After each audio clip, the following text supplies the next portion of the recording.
Apple পৃথিবীর সবচেয়ে দামি আর জনপ্রিয় ব্র্যান্ডগুলোর মধ্যে অন্যতম। কিন্তু জানেন কি আইফোন 17 সিরিজ বের হওয়ার পর এই টেক জায়ান্টকে পড়তে হলো বিশাল ক্ষতির মুখে। আজকের ভিডিওতে আমরা দেখব কেন আইফোন 17 সিরিজ অ্যাপলকে বড় ধরনের লস করালো, এর আসল কারণ কি ছিল আর এর পেছনের লুকানো গল্প। তাহলে চলুন দেরি না করে শুরু করা যাক আজকের ভিডিও। 9 সেপ্টেম্বর অ্যাপল নিয়ে আসে তাদের সবচেয়ে হাইপ স্মার্টফোন সিরিজ আইফোন 17। নতুন design, AI integration, holographic display আর আল্ট্রা স্লিম বডি নিয়ে 17 ছিল একদম ফিউচারিস্টিক।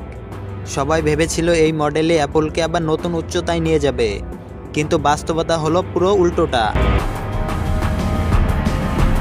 আইফোন 17-এর দাম ছিল অস্বাভাবিকভাবে বেশি। মডেলের দাম শুরু হয়েছিল $2000 থেকে। তারপরেও অনেক ইউজার আগ্রহী ছিল, কিন্তু ফোন হাতে পাওয়ার পর শুরু হলো অভিযোগ। আইফোন 17-এর ব্যাটারি ব্যাকআপ ভয়ঙ্করভাবে কম, নতুন হলোগ্রাফিক ডিসপ্লেতে আই স্ট্রেইনের সমস্যা, হঠাৎ হিট হয়ে যাওয়া, বডি বেঁকে যাওয়া, আর সবচেয়ে বড় ব্যাপার হলো নতুন এআই ফিচারগুলো অনেক দেশে কাজ করছিল না। অ্যাপল যখন আইফোন 17 নিয়ে স্ট্রাগল করছে, তখন স্যামসাং, হুয়াই আর শাওমি বাজারে কম দামে দারুণ ফিচার দেওয়া ফোন ছাড়লো। উদাহরণস্বরূপ Samsung Galaxy Z Nova series দিচ্ছিল ফোল্ডেবল প্লাস এআই ফিচার মাত্র অর্ধেক দামে। ফলে গ্রাহকরা অ্যাপল থেকে মুখ ফিরিয়ে নেয়।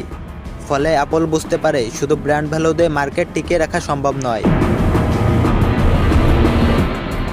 আইফোন 17 সিরিজ তৈরির জন্য অ্যাপলকে ব্যবহার করতে হয়েছিল অত্যাধুনিক প্রযুক্তি, nano holographic display, AI accelerator chip আর কার্বন ফাইবার বডি। এর খরচ এত বেশি পড়ে যায় যে প্রতিটি ফোন বিক্রি করেও অ্যাপল প্রায় প্রফিট করতে পারেনি, বরং প্রোডাকশন খরচ আর মার্কেটিংয়ের হাজার হাজার কোটি ডলার খরচ হয়ে যায়। আইফোন 17-এর বিক্রির প্রত্যাশার চেয়ে 50% কম হয়ে যায়। ফলে অ্যাপলের শেয়ার মূল্য ভীষণভাবে পড়ে যায়। এক সময়ে মাত্র কয়েক সপ্তাহের মধ্যে কোম্পানি হারায় শত শত বিলিয়ন ডলারের ভ্যালু। বিশ্বের সবচেয়ে স্টেবল টেক কোম্পানি হঠাৎ করেই কেঁপে ওঠে। এই ঘটনা অ্যাপলকে একটা বড় শিক্ষা দিল, সবসময় দাম বাড়িয়ে আর নতুন ফিচার দিলে ইউজার খুশি হবে না। গ্রাহকদের প্রয়োজন, সহজতা আর সাশ্রয়ী দামের দিকে নজর না দিলে সবচেয়ে বড় ব্র্যান্ডও পড়ে যেতে পারে। অ্যাপল এখন আবার নতুনভাবে নিজেদের রিবিল্ড করার চেষ্টা করছে। আইফোন 17 ছিল একদিকে প্রযুক্তির বিস্ময়, আবার অন্যদিকে অ্যাপলের জন্য এক দুঃখ স্বপ্ন। এটা প্রমাণ করে টেক দুনিয়ার কোনো কোম্পানি অজেয় নয়।